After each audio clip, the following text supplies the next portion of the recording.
නොපෙනෙන්න මම ඇහෙන තැනක ඉඳන් මම බණ ටික අහගෙන ඉන්නවා කියලා සද්ධාතිස්ස රජුරෝ ගහක් තිබුණා. මේ ගහට මුවා වෙලා ගහ ළඟ හිටගෙනම අර දේශනාව අහගෙන හිටිය. බුදු ගුණ ගැන කරපු දේශනාව කාලකාරාම සූත්‍රයේ බුදු ගුණ ගැන විස්තර කරමින් කරපු දේශනාව.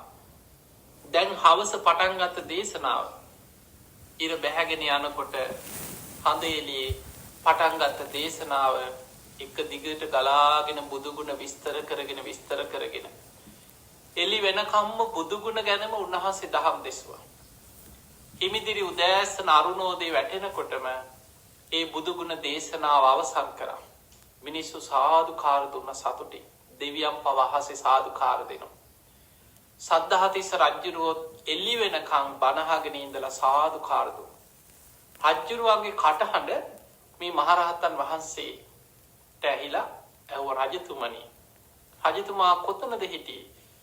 ස්වාමීනි ඉස්සරහට ඇවිල්ලා වන්දනා කළා කියන ස්වාමීනි මම මේ මෙතන හිටියේ. රජතුමා හිටගෙන කොයි වෙලේද ආවේ? බණ පටන් ගන්නවත් එක්කම වගේ මං පැමිණි.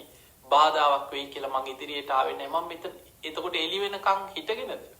ඔව් ස්වාමීනි මට කිසිම වෙහෙසක් දැනුන්නේ මට වෙලාව යනවා දැනුන්නේ.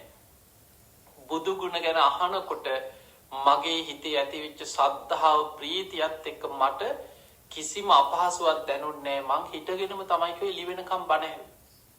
ඒ වෙලාවේ සද්ධාතිස්ස රජතුමා කොච්චර ශ්‍රද්ධාවක්ද කියන්නේ මේ කාල බුද්ධ රක්කිත මහරහතන් වහන්සේ ළඟට ඇවිල්ලා වන්දනා කළ සාදුකාර දීලා කියන ස්වාමීනි ඒ බුදු ගුණ නම් ආශ්චර්යයි. ස්වාමීනි බුදු ගුණ තවත් තියනවද කියලා ඇහුවා. ඒ වෙලාවේ ඔන්න බලන්න මේ මහරහතන් වහන්සේ බුදු ගුණ ගැන කරන උපමාව.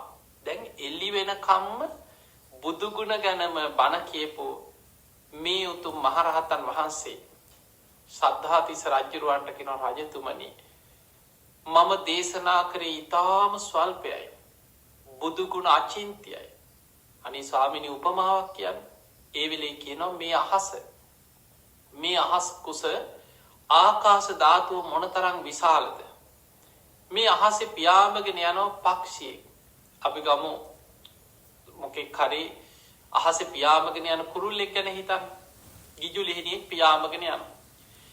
මේ පියාඹගෙන යන පක්ෂියාගේ අත්තටු දෙකට වැහෙන්නේ මේ අහසේ ඊටාම ස්වල්ප ප්‍රමාණයක්. අන්න ඒ වගේ ප්‍රමාණයක් තමයි මම මේ එළි වෙනකම්ම බුදු ගුණ විස්තර කරමින් දහම් දෙසුවේ. දේශනා නොකළ බුදු ගුණ ප්‍රමාණය මේ අනිත් ආකාශයේ තරම් විශාලයි කියලා.